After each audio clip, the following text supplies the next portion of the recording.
देख रहे हैं आप, आपके साथ मैं हूं जास्मिन शर्मा और हेडलाइंस के बाद सीधे बात करेंगे बड़ी खबर की। प्रधानमंत्री नरेंद्र मोदी ने न्यूज 18 को मेगा एक्सक्लूसिव इंटरव्यू दिया है, जिसमें सैम पित्रोदा के विरासत टैक्स वाले बयान पर प्रधानमंत्री मोदी ने अपनी बात रखी है। कांग्रेस देश में फिर से जमीनों का हिसाब किताब करेगी और फिर से उसका बंटवारा करेगी। कांग्रेस क्या करना चाहती है, ये उसके मैनिफेस्टो से साफ है।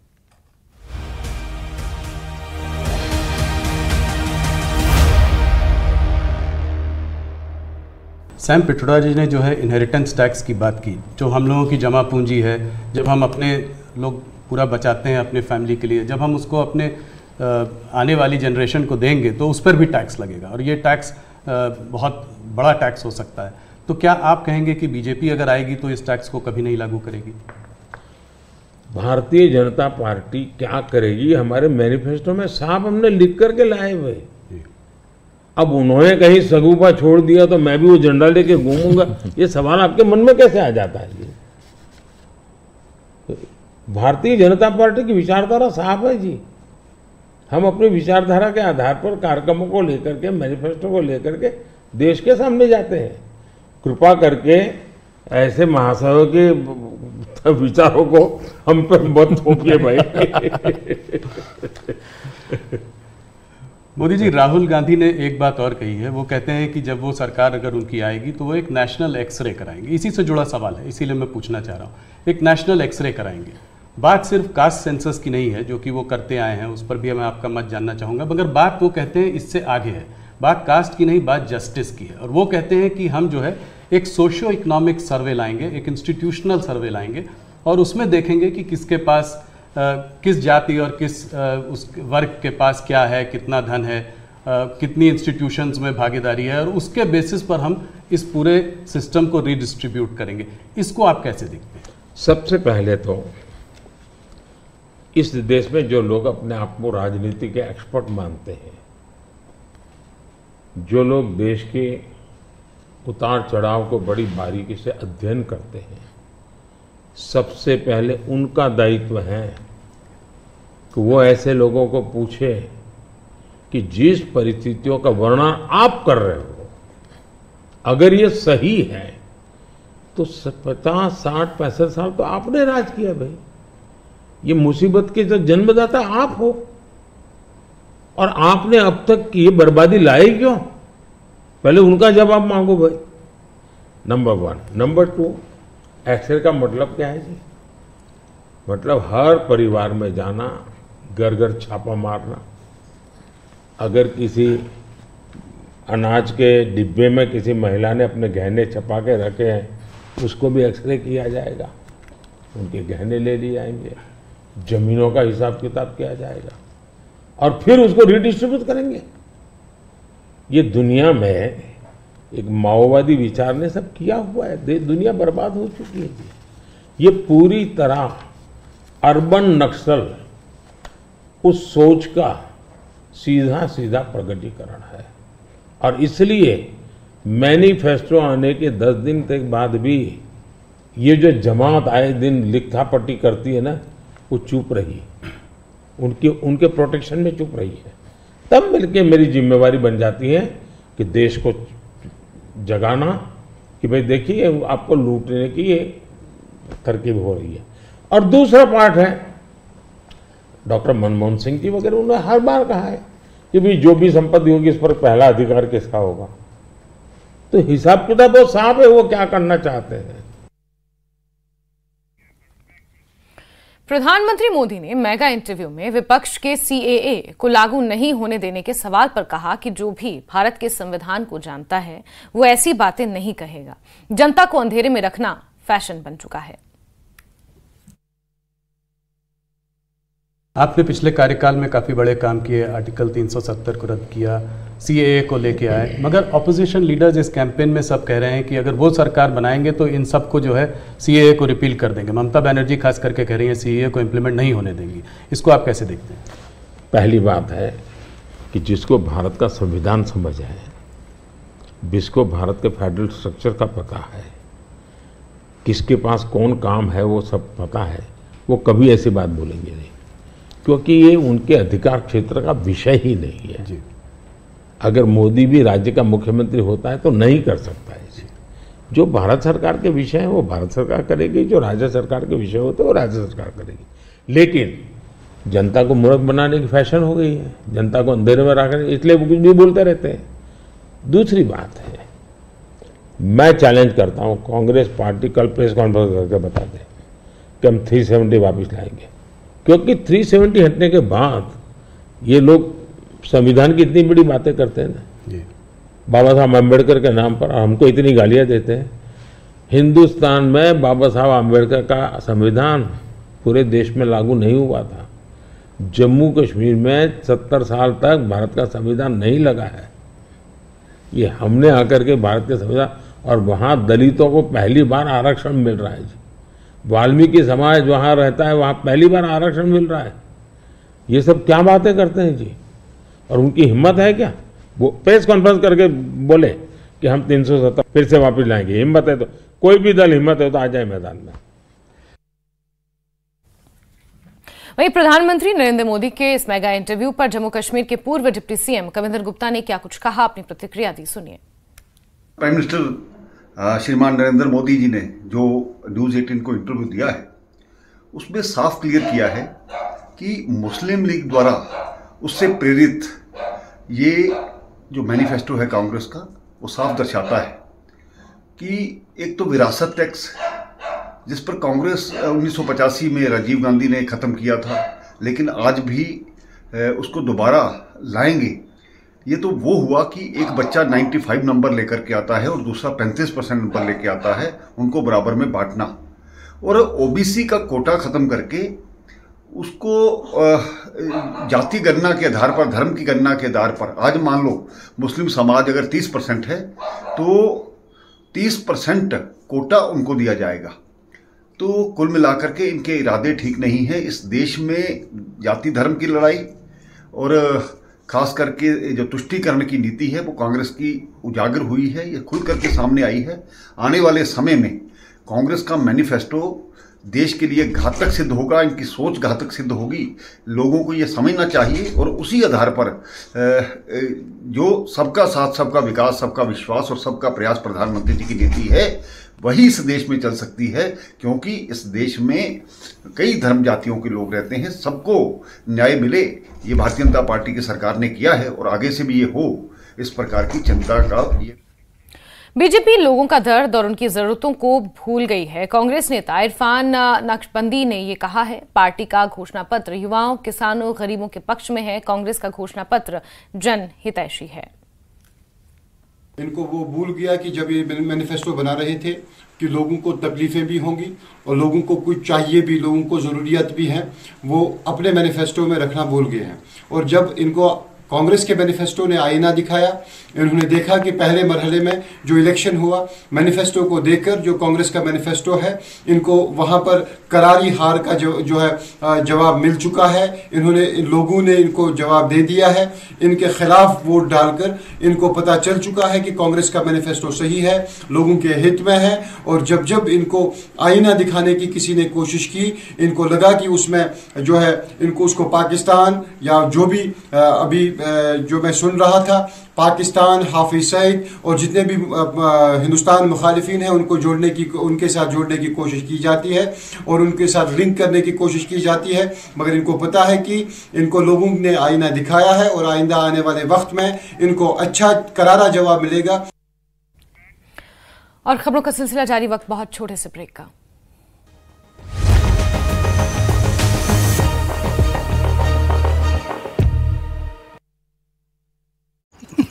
चार स्वास्थ्य केंद्रों पर टीकाकरण अभियान का आयोजन। मेंढर में हिंदू सनातन धर्म सभा मेंढर को मिला नया अध्यक्ष। सुभाष शर्मा ने नए अध्यक्ष के रूप में ली शपथ। भलेसा में कई स्थानों पर हुई है ताजा बर्फबारी और भारी बारिश। पत्थर गिरने के कारण डोडा को जोड़ने वाली कई सड़कें बंद। प्रशासन ने लोगों से नदियों से दूर रहने की अपील की। रामबन के पनोट इलाके में घरों में दरारें आने का सिलसिला बरकरार। 60 घर अब तक पूरी तरह से क्षतिग्रस्त। 100 से ज्यादा मकानों पर संकट। डर की वजह से कई परिवारों ने छोड़ा घर। बारामूला संसदीय सीट पर पीपल्स कॉन्फ्रेंस के उम्मीदवार सज्जाद गनी लोन को अपनी पार्टी के समर्थन की घोषणा के बाद अपनी पार्टी के पाटन निर्वाचन क्षेत्र के प्रभारी जावेद इकबाल ने फैसले पर व्यक्त की नाराजगी। जावेद इकबाल ने कहा वो इस फैसले के पक्ष में नहीं हैं, इसलिए वो पार्टी छोड़ रहे हैं। जल्द ही दूसरी पार्टी में शामिल हो सकते हैं जावेद इकबाल। पुंछ को कश्मीर से जोड़ने वाली ऐतिहासिक मुगल रोड पर ताजा बर्फबारी और बारिश से कई स्थानों पर भूस्खलन और हिमस्खलन। प्रशासन ने अगले आदेश तक मुगल रोड को यातायात के लिए किया बंद। न्यूज 18 को दिए सुपर एक्सक्लूसिव इंटरव्यू में पीएम मोदी ने कांग्रेस के मैनिफेस्टो पर बोला हमला। कहा 2014 के घोषणा पत्र में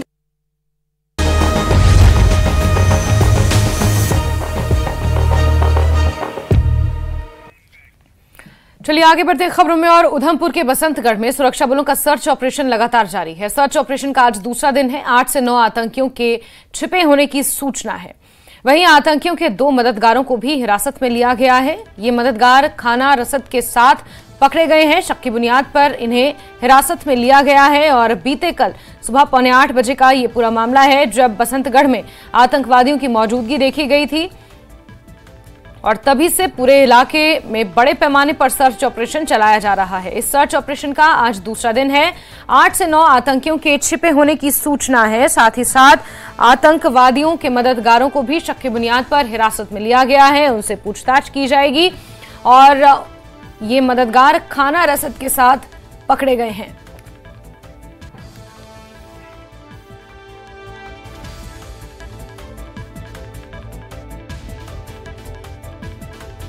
इलाके में बड़े पैमाने पर सर्च अभियान जारी है। सर्च ऑपरेशन जारी है। 9 के आसपास आतंकवादियों के छिपे होने की भी खबर है। उन्हें ढूंढने के लिए, उन्हें पकड़ने के लिए अतिरिक्त पुलिस बल और सुरक्षा बलों को तैनात कर दिया गया है। कोमल और राजन हमारे सहयोगी ज्यादा जानकारियों के साथ जुड़ गए हैं। सबसे पहले कोमल का ही रुख कर लेते हैं। कोमल, मौके से क्या कुछ और तफसीलात मिल रहे हैं, अपडेट्स मिल रहे हैं? देखिए, सर्च ऑपरेशन का दूसरा दिन है। चप्पा चप्पा खंगाला जा रहा है और ऐसे में बेहद मुश्किल होती है जैस्मीन, जब बारिश होती है, खासकर बीती रात बेहद बारिश रही। बारिश हो तो सर्च ऑपरेशन जो है वो थम जाता है और रात के समय में भी थम जाता है।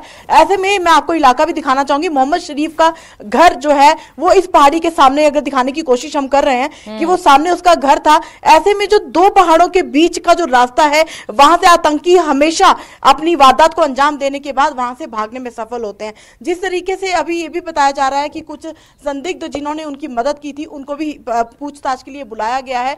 आपको बता दें कि आतंकी हमेशा स्थानीय लोगों की मदद किए बिना किसी भी वारदात को अंजाम नहीं दे सकते। वो लोकल सपोर्ट के बिना कहीं भी नहीं जा सकते, क्योंकि हालांकि वो वीपीएन का नंबर यूज करते हैं, वो ऐसे कुछ एप्स का भी इस्तेमाल करते हैं जिससे उनको ट्रैक मिल जाता है। लेकिन कई बार जम्मू कश्मीर पुलिस ने डीकेजी में जो हमला हुआ था पुंछ में, उसके बाद इन एप्स को बंद किया था, जिसके बाद आतंकियों को ऐसे रास्तों में जाने में बेहद मुश्किल होती थी और आतंकी जो है फिर से स्थानीय लोगों की मदद लेने को लिए मजबूर हो गए। हालांकि बीच में स्थानीय लोगों की मदद लेना उन्होंने बंद कर दी थी, क्योंकि आजकल हाई टेक्नोलॉजी का जमाना है। आतंकी गन पॉइंट पे भी लोगों के घरों में घुसते थे, उनसे खाना बनवाते थे, खाना खाते थे, उनकी मदद लेते थे।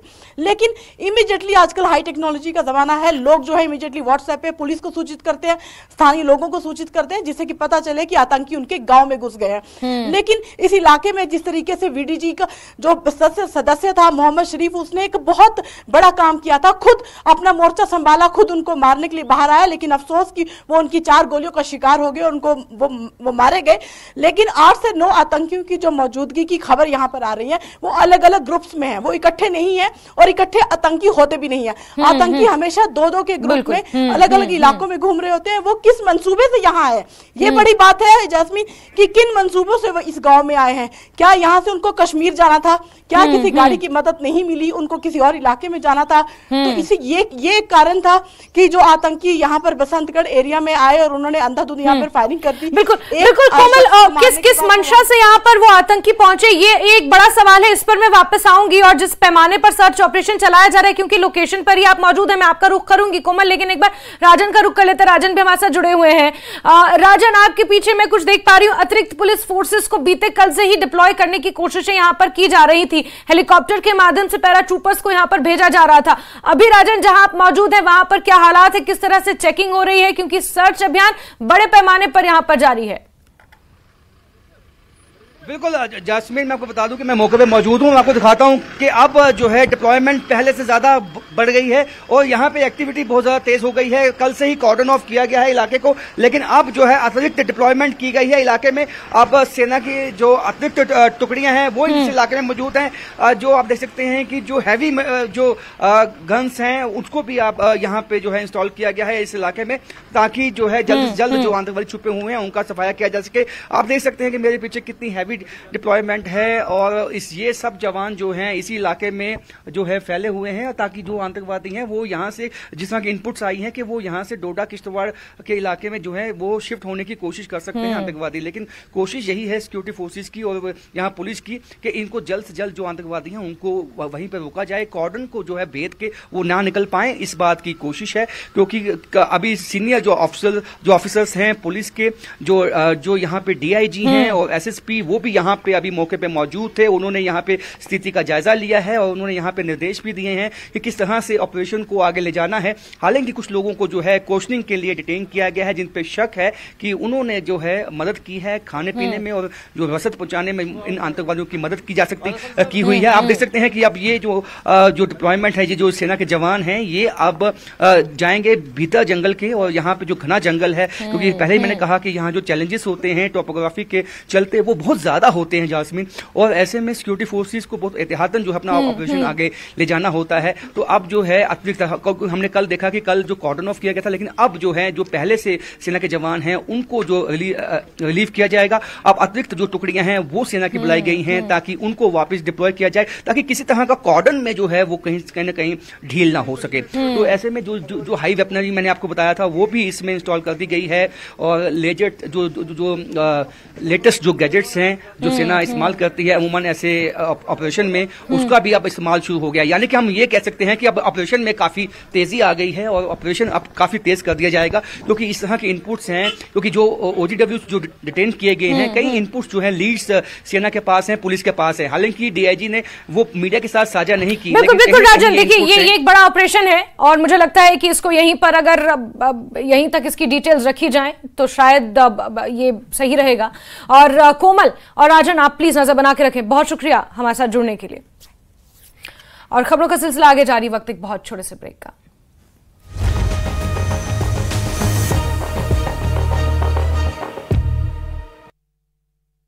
मेरे एक धर्म के आधार पर आरक्षण की बात, अब 2024 में कांग्रेस के मैनिफेस्टो पर मुस्लिम लीग की छाप। जम्मू कश्मीर नेशनल कॉन्फ्रेंस के अध्यक्ष फारूक अब्दुल्ला का बयान, कहा आप जिन्हें आगे बढ़ाना चाहते हैं उन्हें वोट दें। श्रीनगर में सार्वजनिक बैठक में लोगों से INDIA गठबंधन को समर्थन देने की अपील।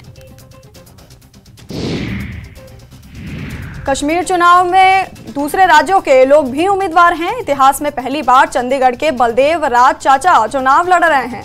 धारा 370 हटने के बाद यह संभव हुआ। राजौरी, पुंछ, अनंतनाग निर्वाचन क्षेत्र से स्वतंत्र उम्मीदवार के रूप में चुनाव लड़ रहे हैं।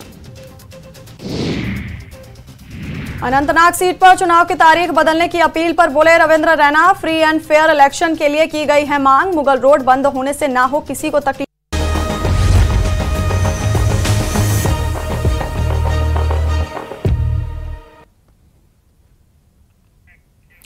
आगे बढ़ते हैं और खबर रामबन से, जहां के परनोट इलाके में जमीन धंसने से भारी तबाही हुई है। लोग राहत शिविरों में रहने को मजबूर हैं। स्थानीय स्वयंसेवी संगठनों ने बचाव कार्य में बढ़ चढ़कर हिस्सा लिया है, जिससे तबाह घरों से आवश्यक सामान निकाला जा सके। वहीं स्थानीय नेता लगातार प्रशासन से क्षति का आंकलन कर स्थायी समाधान की मांग कर रहे हैं, ताकि पीड़ितों को शीघ्र मदद की जा सके।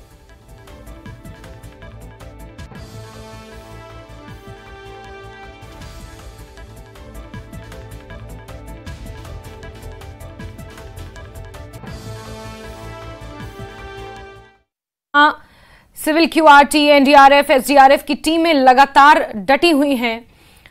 परनोट इलाके में जिस तरह से जमीन दरकती जा रही है, धंसती जा रही है। लोगों के घर यहाँ पर पूरी तरह से तहस नहस हो चुकी। 5:30-6 बजे की बात है, हम लोग जब आए थे तो हम लोग ने बिल्कुल बहुत छोटी छोटी दरारें देखी थी, बट आवाज़ें जो है मकानों के अंदर से आ रही थी, तो कहीं कहीं कुछ दीवारें छोटी मोटी गिर रही थी। बट उसके बाद कोई 10-11 बजे के बाद है जो सिलसिला ज़्यादा बढ़ा और बहुत सारी ज़मीन में बड़ी बड़ी दरारें आने लगी, जिसकी वजह से जो हमारे कुछ गाड़ियाँ हमने लोगों ने साथ लाई थी उनको वहाँ यहाँ से निकालने में थोड़ी मुश्किल हुई। और जब सुबह हम लोग वापस आए तो देखा तकरीबन बहुत सारा एरिया जो बहुत ज़्यादा स्लाइड हो गई थी, बहुत सारे जो मकान हैं वो धंस चुके थे और लोगों की बहुत सारी प्रॉपर्टी जो है वेस्ट हो गई थी। अल्लाह की तरफ से है, मैं कहता हूँ हम गुनाहगार थे, ये मंजर हमारे आंखें देख रही है, लेकिन अल्लाह का लाख लाख शुक्र है कि जानी नुकसान नहीं हुआ, माली तो हुआ। दरिया कंडे से यहाँ मेजरमेंट किया जाए तो 8 किलोमीटर इसकी स्ट्रेंथ आती है, चौड़ाई में कम से कम 3 और 4 किलोमीटर में मार कर गया है। लेकिन मीडिया का हम शुक्रिया अदा करते हैं, मीडिया तो हमेशा आवाज देती है, लेकिन एडमिनिस्ट्रेशन का काम है रिकॉर्ड कलम बंद करे, किसका घर कितना नुकसान हुआ, किसका घर बिल्कुल जड़ से खत्म हुआ। कागज बनते कोई कहेगा उधर भी मेरी जमीन भी। कुपवाड़ा की बात कर लेते हैं, जहां बारिश का सिलसिला बदस्तूर जारी है। नदियों का जलस्तर लगातार बढ़ता जा रहा है, कई जगहों पर खतरा बढ़ गया है, लोगों को सुरक्षित स्थानों पर ले जाया जा रहा है। भारी बारिश के कारण कुपवाड़ा में स्कूल्स भी बंद कर दिए गए हैं और आप देख सकते हैं यहां पर नदी नाले अपने उफान पर हैं। बारिश का सिलसिला लगातार जारी है, स्कूल्स बंद कर दिए गए हैं। लोगों को ये सलाह दी जा रही है कि नदी नालों के किनारे ना जाएं और यात्रा शुरू करने से पहले प्रशासन को आगाह करें, सूचित करें।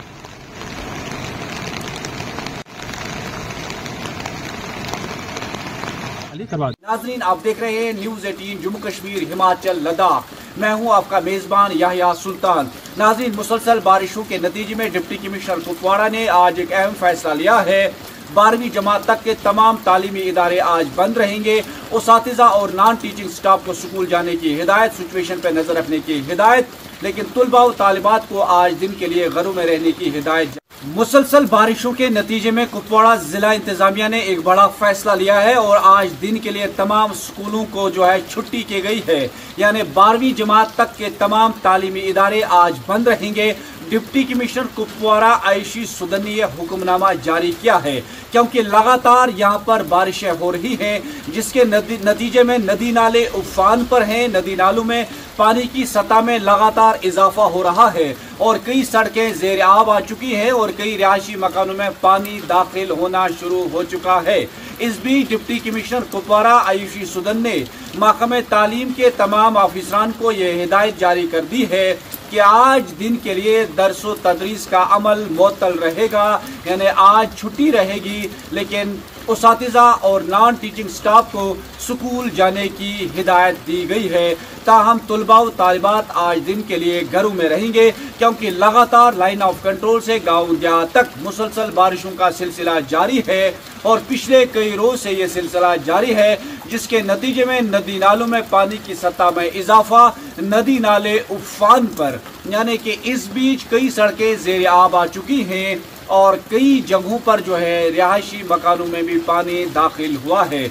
जिला इंतजामिया ने अलर्ट जारी कर दिया है, तमाम ऑफिसरों को हिदायत जारी कर दी गई है कि वो अपने इलाकों पर नजर रखें और लोगों से कहा गया है कि जिन इलाकों में पानी का खतरा है वो बराए करम पूरी तौर पर कंट्रोल रूम से राब्ता कायम करें और अपनी नकलो हरकत को महदूद रखें। इंतजामिया ने यह बड़ा फैसला लिया है ताकि कोई नाखुशगवार वाकया पेश ना आ सके, क्योंकि यहाँ नदी नाले जो है वो उफान पर है, पानी की सतह में लगातार इजाफा हो रहा है। कई जगहों पर जो है सड़कें ज़ेर आब आ चुके हैं और रिहायशी मकानों में पानी दाखिल होना शुरू हो चुका है। इस बीच इंतजामिया ने बड़ा फैसला लिया, आज दिन के लिए तमाम तालीमी इदारे बंद रहेंगे। नेटवर्क 18 के लिए लाइन ऑफ कंट्रोल के कुपवाड़ा जिले से मैं याहिया सुल्तान।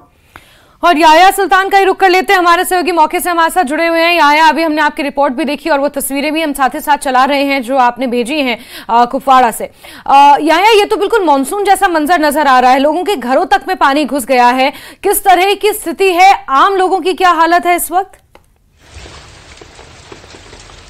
जी जास्मीन, मैं आपको बताता चलूं कि पिछले कई रोज से कुपवाड़ा जिले में बारिशों का सिलसिला जारी है और न थमने का सिलसिला भी जारी है। और इस बीच आज जो नदी नाले हैं कुपवाड़ा जिले के वो उफान पर हैं, यानी कि पानी की सतह में लगातार इजाफा हो रहा है और इस वक्त कुपवाड़ा जिले के कई इलाके जो है वो ज़ेर आब आ चुके हैं, जिसमें कुलनगाम, चोगल और यहाँ कुछ इलाके भ्रमरी, ऐसे इलाके हैं जहां पर मसाजिद में ऐलान हो रहा है कि आप अपने घरों से बाहर निकलिए और महफूज मकामात की तरफ रवाना हो जाइए। इस तरह की सिचुएशन हो गई, यानी कि सैलाबी सूरत हाल पूरे जिले कुपवाड़ा में है, क्योंकि यहाँ के नदी नालों में बतदरीज पानी में इजाफा हो रहा है। यानी कि लाइन ऑफ कंट्रोल से लेकर गांव देहात तक जो भी नदी नाले हैं वो इस वक्त शबाब पे हैं, पानी ज्यादा बढ़ रहा है। और कई इलाकों में मसाजिद में आपने स्क्रीन पर भी देख रहे होंगे कि चोगल मैदान चोगल में इस वक्त मसाजिद में ऐलान हो रहा है कि आप घरों से बाहर निकलिए, क्योंकि वो रिहायशी इलाके हैं वो ज़ेर आब आ चुके हैं। और यहाँ पर नेशनल हाईवे जो श्रीनगर कुपवाड़ा शाहरा है वो नतनुसा के मुकाम पर वो सड़कें जो है ज़ेर आब आ चुकी हैं और तमाम ट्रैफिक जो वो हाल्ट हो चुका है और अब ट्रैफिक को वापस किया जा रहा है वहां पर, क्योंकि वहां पर सवेरे से ही तकरीबन 3 से 4 दर्जन गाड़ियां जो है वो इस वक्त वहां पर परेशानी की हालत में है। लेकिन इधर डिप्टी कमिश्नर कुपवाड़ा जो है वो ऑफिसरान की टीम के हमरा मुख्तलिफ इलाकों का दौरा भी कर रहे हैं, लेकिन बारिशें जो हैं वो न थमने का नाम ही नहीं ले रही। और इस भी सबसे बड़ी अहम बात यह भी है कि जो पहाड़ी इलाके हैं खासतौर मच्छिल वैली है वहां पर इस वक्त जबरदस्त जो है बर्फबारी हो रही है और जिसके नतीजे में वहां पर मालिकानी बागात भी परेशान हो रहे हैं। और कुल मिलाकर इस वक्त हम ये कहेंगे कि पूरे कुपवाड़ा जिले में सैलाबी सूरत हाल है। इंतजामिया ने अफसरों पर अलर्ट जारी किया है और लोगों से भी कहा गया है कि वो अपने अपने घरों जहां पर नदी नालों के करीब आबाद हैं वो निकल जाए, महफूज मकामात की तरफ रवाना हो जाए, ताकि हम आवाम को बचा सकें, ताकि कोई नाखुशगवार वाकया पेश ना सके। और इस बीच डिप्टी कमिश्नर ने एक और फैसला भी किया है कि उन्होंने स्कूलों को बंद रखने की हिदायत, क्योंकि इससे पहले भी श्रीनगर में एक बड़ा हादसा पेश आया था, तो उसके बचाव के लिए उन्होंने सोचा कि कुपवाड़ा में कोई नाखुशगवार वाकया पेश ना आए। तो जासमीन यहाँ पर लगातार जो बारिश, जहां मैं भी इस वक्त मौजूद हूँ, यहाँ पर भी जो है पानी ही पानी है। तो हर तरफ इस वक्त लोगों की पुकार यही है कि हमें घरों से बाहर निकालिए या कुछ, लेकिन इंतजामिया कोशिश तो कर रही है, लेकिन मेट्रोलॉजिकल डिपार्टमेंट की तरफ से लगातार ये कहा जा रहा है कि पिछले यानी कि 2 दिन तक जारी रहेगी। बिल्कुल यानी कि अभी बारिश से राहत मिलती हुई नजर नहीं आ रही है। बहुत शुक्रिया याह्या जुड़ने के लिए हमारे साथ, तमाम जानकारियां साझा करने के लिए। और इसी के साथ बुलेटिन में फिलहाल के बस इतना ही, लेकिन खबरों का सिलसिला जारी है। बने रहिए न्यूज़ 18 JKLH के साथ। रुकते एक छोटे से ब्रेक के लिए, ब्रेक के उस पार बात करेंगे हिमाचल की।